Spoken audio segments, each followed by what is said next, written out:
Good morning, good afternoon, good evening. I hope you're having a great day so far.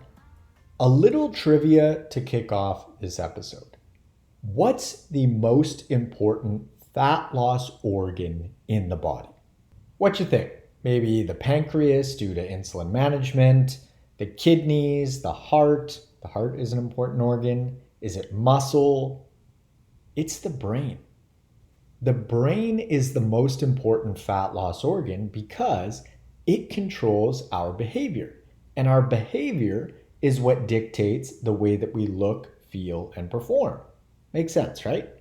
Who's behind your brain pulling the strings? You. You are the only thinker in your head, and therefore it has to be you. No one has ever thought a thought for you. You are the only person that has exclusive access to your brain. You are free to think whatever and whenever you want. No one can take that away from you. I support and guide my clients a ton in regards to nutrition, movement, sleep, and stress management. But another huge aspect to my coaching that I support my clients with is in regards to their mindset and the perspectives that they choose to take in regards to all of the decisions that result in how they look, feel, and perform. So in this episode, I'm going to be outlining 3 mindset mistakes that I see on a super regular basis that could be keeping you from getting the results that you want. Let's dig in. Mindset mistake number 1 is thinking that more exercise is the answer. This is so common. Now, just on a really practical level, who's got the time nowadays to dedicate hours and hours to exercise every single day? And even if you did, what happens if you go through a really busy period where you no longer can dedicate that much time to exercise? Or even worse, what if you get an injury? You have to exercise an outrageous amount to offset a poor diet. 99.9% of folks can't even do it, nor do they want to. But for argument's sake, let's say that all the stars aligned and you could. If you go through an especially busy period with, say, work or family obligations, or like I mentioned, you experience an injury, you will 100% gain any and all of the body fat that you lost because you don't have the skills or experience to tweak your nutrition accordingly to accommodate for those lifestyle changes.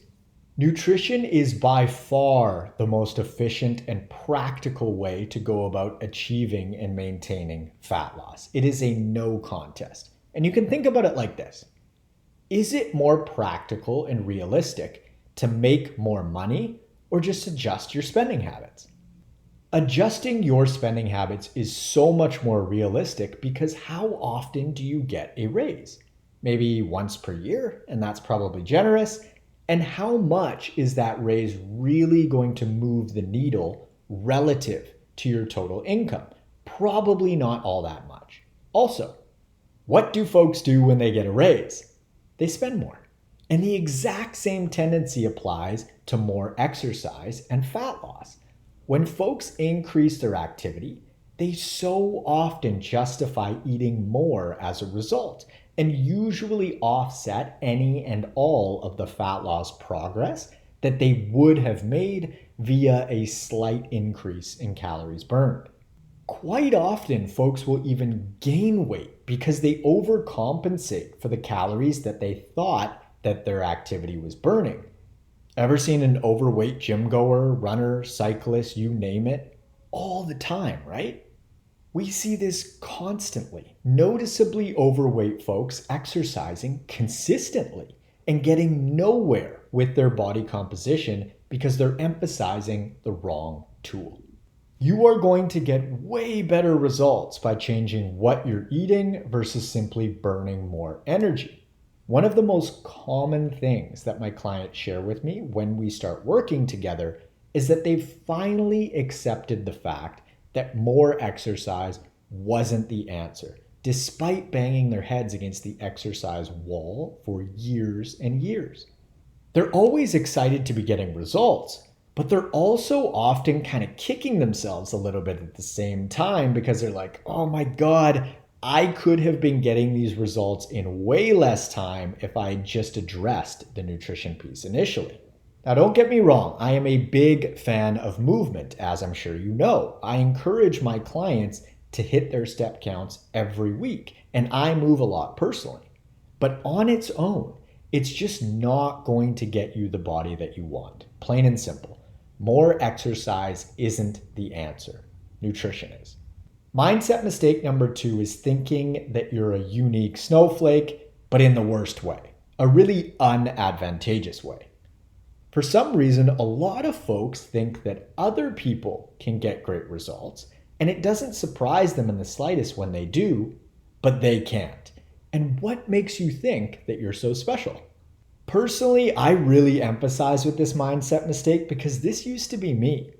I had beliefs that were literally keeping me stuck in a body that didn't serve me. Things like, I've been a chubster for years, I just love food so much, I've never been able to get rid of the name your problem area body fat. Maybe my body just can't get that lean. All of these beliefs are like roadblocks on the way to the body that you want. And if the roadblock is backed up enough, a lot of folks figure, what's the point? And they just turn around and head back home. They don't even give themselves the opportunity to get results. You are unique in the sense that the specific lifestyle approach that you'll need to take in order to get great results needs to be tailored to you specifically. However, the principles and foundational behaviors that lead to great results are the same for everyone. Nutrition, most importantly, as well as movement, sleep, and stress management within your specific lifestyle context. Everyone truly does require a personalized approach. There is no cookie cutter lifestyle that you can just plug and play. For example, some of my clients work a ton of hours. Some travel a lot. Others have kiddos. Some don't. Some of them eat out super frequently. Certain people have different food intolerances and sensitivities. Alcohol plays a different role in everyone's life. And this isn't even to mention individual priorities, preferences, and most of all, psychology. The recipe that goes into getting great results on a foundational level is the same for everyone. But the actual practical implementation looks very different. So you're unique in the sense that you need a personalized approach for you as an individual, but fortunately the principles themselves work for everyone. And when you implement them consistently, you will 100% get the results that you're after. No ifs, ands, or buts, which is great news. You don't have to reinvent the wheel. Mindset mistake number 3 is refusing to revise your story. I can't lose fat because I have a slow metabolism. I'm big boned. I have bad genetics. I'm too busy. And the list goes on. All of these stories are just that. They're stories. And if you refuse to revise your story, you will repeat it for your entire life. For example, I used to tell myself the story that I was big boned. And funny enough, I was a skinny kid. But when I got into high school and started playing football and basketball, I actually wanted to put on weight. And I started drinking homo milk and eating microwave pastas like it was going out of style. I now cringe at my eating habits from back then, but it worked. And all of a sudden, my nickname, which I've shared before on the pod, was Stocky. Stocky Sidhu, which has some alliteration going on there. Now, I'm sure that you've seen a picture of me from more recently at some point. Am I big boned? God, no. Am I stocky? Far from it. Body fat, in the vast majority of cases, is the reason that we call people big boned or heavy set. I have tons of client examples of this on the transformation page of my website. I'm another example. I wasn't big boned. I was just fat. I actually thought that I had a whole bunch of muscle too. And this is another story that people tend to believe when they're quote unquote big boned or heavy set, especially when they're referencing their weight.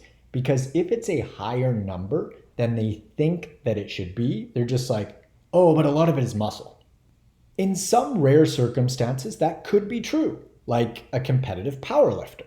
They typically carry a whole bunch of muscle and a whole bunch of fat. But most folks aren't powerlifters. I certainly wasn't. So people find this out, just like I did, when they actually get lean for the first time. For me, it was a bit of a rude awakening. Body fat is mistaken for muscle so often, and this is actually really easy to test because if you go into the gym and lift weights and you're not very strong, especially relative to your total body weight, it ain't muscle that you're carrying around. Big muscles are almost always strong muscles, and strong muscles are almost always big muscles. So if you've never been lean before, you actually don't know if you're quote unquote big boned or heavy set. Also, bad genetics don't really exist in terms of fat loss because no one in our evolutionary history was ever starvation resistant. If we don't eat, we die, all of us. Now, when it comes to building muscle, genetics actually play a big role. Muscle building has a pretty meaningful genetic component to it, but fortunately, fat loss doesn't. Literally anyone can do it, and I don't say that lightly. Anyone, you included. You are not a unique snowflake in regards to fat loss. However, you are a unique snowflake in regards to the specific nutrition and lifestyle recipe that's required to achieve and maintain fat loss, because it has to be geared for you. Otherwise, you simply won't be able to implement it or maintain it. I'm living in a small town right now, which is Playa del Carmen in Mexico, and I've spoken with 2 gals in the past week that have the same trainer at the local gym, and they both told me the exact same thing. They're like, he's got me eating 6 meals a day, but I just don't want to eat 6 times daily. That's honestly just straight up bad coaching. That is a cookie cutter approach, and cookie cutter approaches don't work. These are 2 prime examples. Neither of these gals were even willing or wanting to eat 6 times per day. Funny enough, one of them said that they started eating more frequently because their trainer was like, you need 40,000 servings of protein every 2 hours. And she said that she actually started gaining body fat. So she just decided to abandon the plan altogether. This is wild. I guess it's just job security for me because, man, some of the shit that I hear that folks are still doing with their clients nowadays is mind-boggling. So, more exercise isn't the answer, nutrition is. If you want to lose fat and keep it off, you absolutely can, but you will need a personalized approach that fits your lifestyle and that you can sustain. And lastly, it will require releasing old stories and beliefs. And without a doubt, the best way to do that is via action. Because if you implement the principles of fat loss, you'll lose fat, and then you'll have no other option but to change your belief because your body will be shifting before your very eyes. That is undeniable evidence right there. If you're interested in applying for one-on-one nutritional coaching and or workout design with me, you can click the link in the description below or head on over to n1fitness.com/coaching. On Instagram, I'm at N1Fitness. On TikTok, I'm at the N1Fitness. And on YouTube, I'm at Marcus Sadu. Feel free to leave us a 5-star review on your favorite podcast platform, if you'd like to, of course. And be sure to hit the subscribe button. Thanks so much for tuning in. I hope that you found this episode useful, and I will catch you on the next one. See ya.